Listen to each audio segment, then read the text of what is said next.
इस कहानी की शुरुआत में नर्सरी स्कूल टीचर जिनी को दिखाया जाता है, जो अपने बॉयफ्रेंड स्टीव टेलर के साथ शहर से बाहर जा रही होती है। दरअसल वहाँ पर एक लेक था जिसका नाम ईडन था। ये लोग वहीं पर हाइकिंग के लिए जा रहे होते हैं। जब ये लोग शहर से बाहर जाते हैं तब इन्हें पता चलता है कि उस लेक तक पहुँचने के लिए इन्हें घने जंगलों को पार करना होगा। और घने जंगलों को पार करके जब ये लोग आगे बढ़ते हैं तब जिसी को एक लड़का दिखता है जिसका नाम एडम होता है। जिसी उससे बात करने के लिए जाती है, लेकिन वो जिसी के सवालों को जवाब नहीं देता। वो कीड़ों के ऊपर कुछ लिख रहा होता है। फिर जिसी अपने बॉयफ्रेंड को लेकर के आगे बढ़ जाती है। जिसी को लेक दिख जाता है। दोनों वहाँ पर ही आगे बढ़ते हैं, जहाँ पर ही जा कर के खूब इंजॉय करते हैं। कुछ देर बाद जिसी उसका बॉयफ्रेंड देखता है कि एडम को कुछ बच्चे परेशान कर रहे होते हैं और एडम वहाँ से चला जाता है।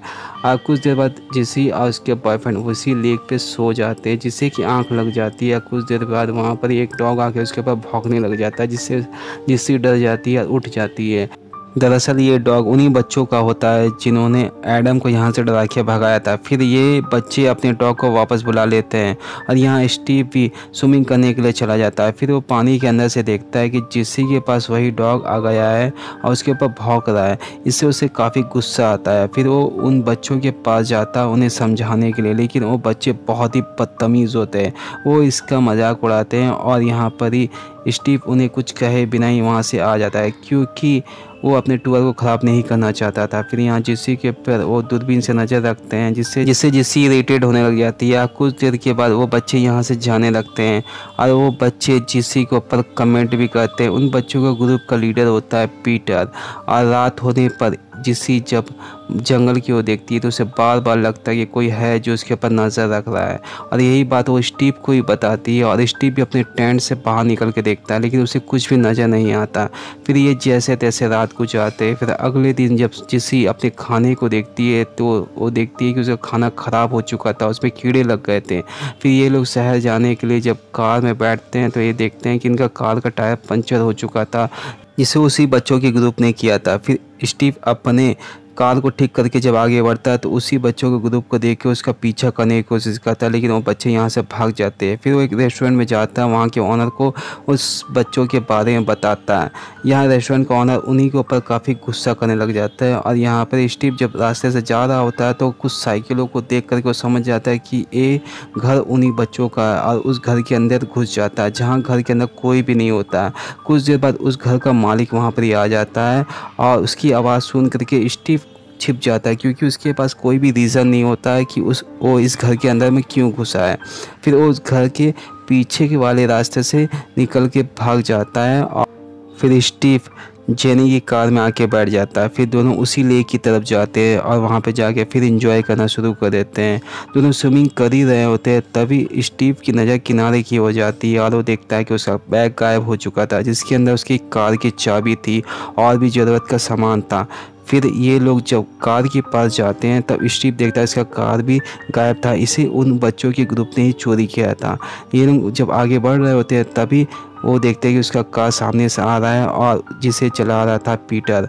और फिर उसी कार के निशान की तरफ ये लोग आगे बढ़ते हैं और आधे रास्ते में इन्हें पीटर उनका ग्रुप दिख जाता है। और यहाँ स्टीव पीटर के पास जाता है, उसे कहता है कि तुम मुझे मेरी कार की चाबी दे दो, लेकिन वो कार की चाबी देने से मना कर देता है और उन दोनों के बीच में बहस हो जाती है और झगड़ा हो जाता है। यहाँ पीटर का दोस्त चाकू निकाल करके स्टीव की तरफ आगे बढ़ और इसी हाथापाई में पीटर के कुत्ते को चोट लग जाती है, जिससे उसकी मौत हो जाती है। और यहाँ पर स्टीव उनसे चाबी छीन लेता है और वहाँ से भागता है और भाग करके अपने कार की तरफ आता है। कार में बैठ करके जब वो भाग रहा होता है तब उसकी कार एक पहाड़ के ऊपर जाके फंस जाती है।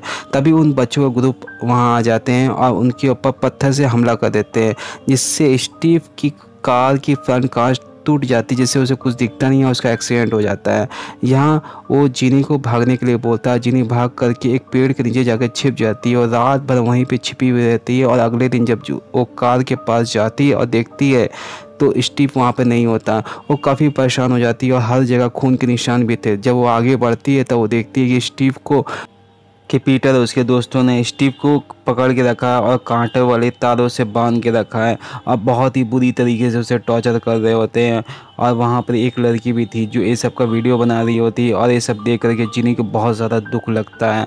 और फिर तब तक पीटर की और उसके दोस्तों की नज़र जिनी की तरफ पड़ जाती है और उन्हें उसे पकड़ने के लिए उसके पास आते हैं। तब तक जिनी वहाँ से भागती है और उस पीटर उसके दोस्त भी उससे पकड़ने के लिए भागते हैं। और यहाँ स्टीव को भागने का समय मिल जाता है, फिर वो कांटे वाले तार को हटा करके वहाँ से भाग जाता है। और यहाँ हम जिनी को देखते हैं जो भागते हुए एक घर के पास आ जाती है, जहाँ वो देखती है कि अंदर में एक तो वॉकी टॉकी रखा हुआ है और उसको निकालने की वो जैसे ही कोशिश करती है वो वॉकी टॉकी नीचे गिर करके टूट जाता है। और तब तक पीटर उसके दोस्त भी आ जाते हैं, जिसके कारण जिनी को वहाँ से भागना पड़ता है। और पीटर उसके दोस्त हर जगह खोजते हैं और यहाँ पर ही जिनी उसी घर के छत के ऊपर में छिपी हुई रहती है। और यहाँ पीटर को कॉल आता है, उसका दोस्त बताता है कि स्टीव भी यहाँ से भाग चुका है। और ये सुन करके पीटर काफ़ी गुस्सा हो जाता है और यहाँ पर ही स्टीव भी बहुत ज़्यादा घायल हो जाता है। और घायल होकर के वो आगे बढ़ रहा होता है, तभी उसी रास्ते में जिनी मिल जाती है और दोनों एक दूसरे को देख करके काफ़ी खुश होते हैं। फिर जिनी उसको अपने साथ लेके जाती है, लेकिन यहाँ पर ही स्टीव की हालत बहुत ही ज़्यादा ख़राब थी। वो उसको एक घर में लेके जाती है और स्टीव को जब वो पानी पिला रही होती है तब तक वहाँ पर ही पीटर उसके दोस्त पहुँच जाते हैं। और उसको देख करके जिसी स्टीव को लेकर के वहाँ से भागती है और उसी घर के नीचे जा कर के छिप जाती है। और यहाँ पर ये जब पीटर उसके दोस्त आते हैं तो देखते हैं कि स्टीव के यहाँ पर खून थे और उन्होंने समझ जाते हैं कि स्टीव पहले यहाँ पर आ चुका है। फिर उन्होंने आपस में बात करते हैं कि स्टीव यहीं आसपास हो सकता है। फिर पीटर उसके दोस्त यहाँ से चले जाते हैं और उनके जाने के बाद जिसी स्टीव को लेकर के पानी से बाहर निकलती है और यहाँ स्टीव की हालत बहुत ज़्यादा ख़राब हो जाती है और उसको ठंड लगने लग जाता है। तो फिर वो उसको पत्ते से ढक देती है और शहर की तरफ जाती है मदद बुलाने के लिए। जब वो रास्ते में जा रही होती है तब यहाँ पे हर जगह पीटर के दोस्त खड़े थे। और जब यहाँ भागते हुए जब जिसी आगे बढ़ती है तो उसका पैर कांटे में पड़ जाता है, जिससे बहुत तेज़ चिल्लाती है। उसके चिल्लाने की आवाज़ सुनकर करके पीटर उसके दोस्त समझ जाते है कि जिनी यहीं आसपास कहीं है और जिनी भी पीटर उसके दोस्तों को देख करके छिप जाती है। जब वो लोग चले जाते हैं तो वो बाहर निकल जाती है और जब वो आगे बढ़ रही होती है तभी रास्ते में उसे पीटर मिल जाता है और पीटर से वो मदद मांगती है। उसे बोलती है कि मुझे जंगल से बाहर निकलने में मदद करो। और पीटर भी उसे अपने साथ लेके जाता है। जब वो आगे बढ़ रहा होता है तब वो एक जगह जा कर के बैठ जाता है और अपने मोबाइल में कुछ टाइप करने लग जाता है। जब जिनी उसके मोबाइल में जाके देखती है तो उसे पता चलता है कि वो पीटर को मैसेज कर रहा है और पीटर भी अपने दोस्तों को लेकर वहाँ पर पहुंच जाता है और जिनी को पकड़ लेता है। जिनी देखती है कि उसका बॉयफ्रेंड के साथ उसे बांध दिया गया है और उसका बॉयफ्रेंड भी मर चुका है और उससे भी उन्हें मारने वाले हैं। और यहाँ एक लड़की उसका वीडियो बना रही होती है और पीटर और उसके दोस्त इन दोनों को जला देते हैं। यहाँ पे जिनी की भी रस्सी जल रही होती है और वो अपने आप टूट जाती है, जिससे जिनी वहाँ से छूट जाती है और वहाँ से भागने लगती है। तब तक पीटर उसे देख लेता है, उसे बोलता है तुम अगर वापस नहीं आई तो मैं एडम को मार दूंगा। आज जब जिनी वापस आ रही होती है तब तक वो एडम को मार चुका होता है, जिससे जिनी फिर वहाँ से भाग जाती है और जंगल के अंदर चली जाती है और भाग करके एक जगह पहुंच जाती है जहां पर ही इस जंगल का मैप था। फिर उस मैप को ले लेती है और उसके सामने एक कूड़ेदान था जिसके अंदर वो जा करके छिप जाती है।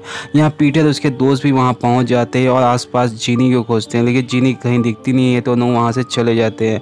और जिनी जब देखती है कि पीटर उसके दोस्त चले गए तो बाहर निकलती है, लेकिन जैसे ही बाहर निकलती है वो देखती है पीटर का दोस्त उसे देख रहा है। फिर वो उसके ऊपर हमला कर देती है और फिर यहाँ पर ही जब पीटर रात के समय उसी कूड़ेदान के पास पहुँचता है तो अपने दोस्त की ऐसी हालत देख कर ये काफ़ी गुस्सा होता है। यहाँ पीटर का दोस्त भी बोलता है कि तुम्हारे कारण ही सब कुछ हो रहा है और वो बोलता है कि मैं घर जाना चाहता हूँ। यहाँ पीटर उसे रुकने के लिए बोलता है तो मना करता है और यहाँ पीटर के बार बार मनाने पर और उसके मना करने पर पीटर गुस्सा हो जाता है, उसे जान से मार देता है। और यहाँ पर ये सब कुछ देख करके एक लड़की वहाँ से भाग जाती है और यहाँ सीन शिफ्ट होता है और जिनी को दिखाया जाता है जो एक टैक्सी ड्राइवर से लिफ्ट मांगती है और उसकी कार में बैठ जाती है। और यहाँ टैक्सी ड्राइवर उसे जंगल से बाहर लेके जाने का जगह जंगल के अंदर में ले जाता है और वो पीटर के दोस्तों से जाके बात करने लग जाता है। यहाँ जिनी को भी उसके ऊपर शक हो जाता है तो वो उसकी कार को लेके वहाँ से भाग जाती है और जब वो जा रही होती है तब रास्ते में उसे पीटर का दोस्त दिखता है जो कि वो लड़की होती है उसके ऊपर हमला कर देती है। और यहाँ पर ही वो जा कर के उसकी कार का एक्सीडेंट हो जाता है। फिर वो उस कार से उतरती है और सामने में पार्टी चल रहा था तो वहाँ पे जा कर के बेहोश हो जाती है। यहाँ पर ही जिनी को बाद में पता चलता है कि ये पीटर का घर है और यहाँ पीटर भी कॉल करके बता देता है कि उसके दोस्तों को किसी लड़की ने मारा है और यहाँ पीटर के माता पिता जिनी को पकड़ के बाथरूम के अंदर बंद कर देते हैं। यहाँ जिनी भी समझ चुकी थी कि वो बहुत बुरी तरीके से फंस चुकी है। जब वो बाहर निकलती है तब पीटर को देखती है और सबको बताती भी है कि ये सब उसने नहीं किया बल्कि पीटर ने किया, लेकिन कोई भी उसकी बात नहीं सुनता, कोई भी उसके ऊपर भरोसा नहीं करता। यहाँ पीटर के पिता पीटर को वहाँ से भगा देते हैं और जिनी को बाथरूम के अंदर ले जाते हैं, जहाँ उसके चिल्लाने की आवाज़ सुनाई देती है और अंत में एक खामोशी सुनाई देती है। और इसी तरह इस फिल्म का अंत हो जाता है। उम्मीद करते हैं फिल्म आपको अच्छी लगी होगी, तो प्लीज़ चैनल को सब्सक्राइब करें, वीडियो को ज़रूर लाइक करें। मिलते हैं अगले वीडियो पे। Thank you for watching.